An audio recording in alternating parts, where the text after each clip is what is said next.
নমস্কাৰ বন্ধুসকল, মই নিৰ্মল বৰুৱা। মোৰ channel rural Assam and agriculture চেনেললৈ সকলোকে স্বাগতম জনাইছোঁ। আজি মই দেখুৱাম কেনেকৈ ঘৰতে আপোনালোকে অতি সহজে তিয়ঁহ পুলি পচাব পাৰিব। প্ৰথমতে আপোনালোকে লৈ ল'ব 50% মাটি।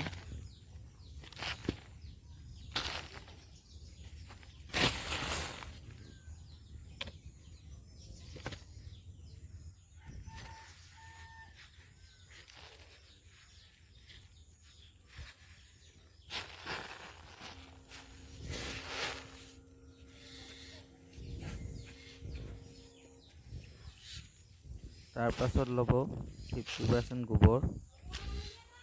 গোবৰখিনি 1 বছৰ পুৰণা হ'লে ভাল। গোবৰ নাথাকিলে আপোনালোকে কেঁচু সাৰো ব্যৱহাৰ কৰিব পাৰিব।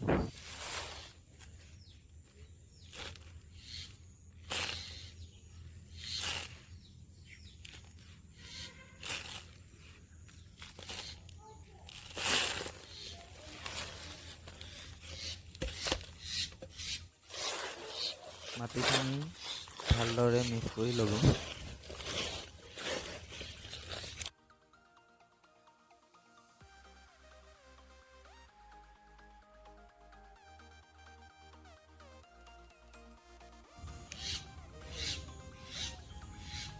তাৰপিছত দৰকাৰ হ'ব গিলাচকেইটা ভালদৰে ফুটা কৰি ল'ব।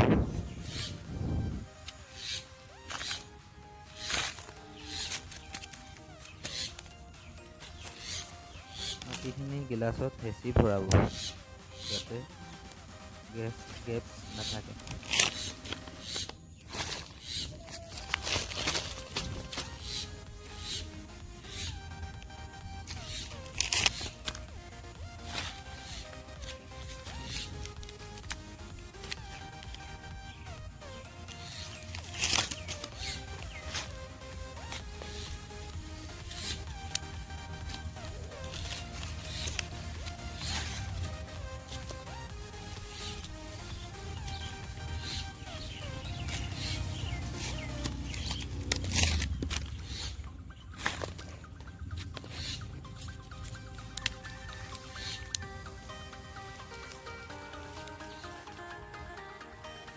মই লৈছোঁ ইষ্ট ৱেষ্ট কোম্পানীৰ তিয়ঁহৰ গুটিখিনি 12 ঘণ্টা তিয়াই থ'ব।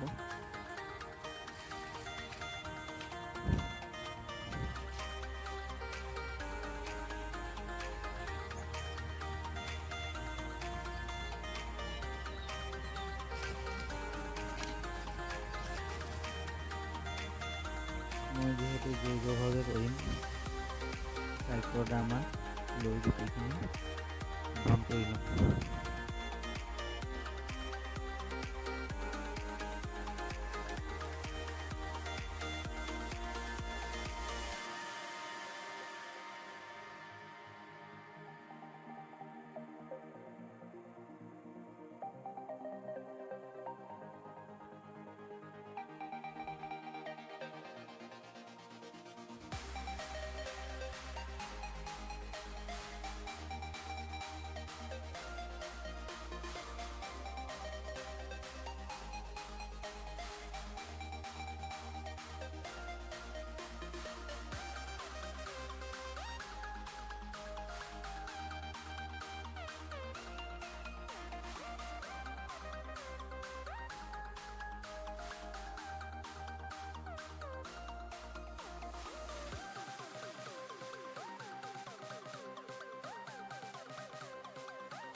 গুটিখিনি দি হোৱাৰ পিছত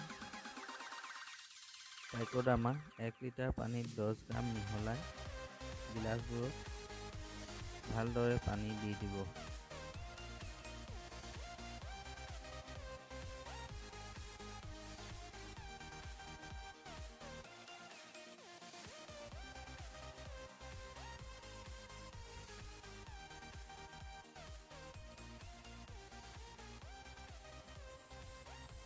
পুলিখিনি বয়স আজি 3 দিন। এতিয়া ফাংগিচাইড, থান্ডাছ অথবা ট্ৰাইকোডাৰ্মা আৰু পোকৰ দৰৱ ট্ৰেপ অথবা নিম অইল ব্যৱহাৰ কৰিব পাৰিব। ধন্যবাদ বন্ধুসকল, মোৰ ভিডিঅ'টো চাই ভাল পালে ছাবস্ক্ৰাইব, শ্বেয়াৰ আৰু লাইক কৰিব। ধন্যবাদ।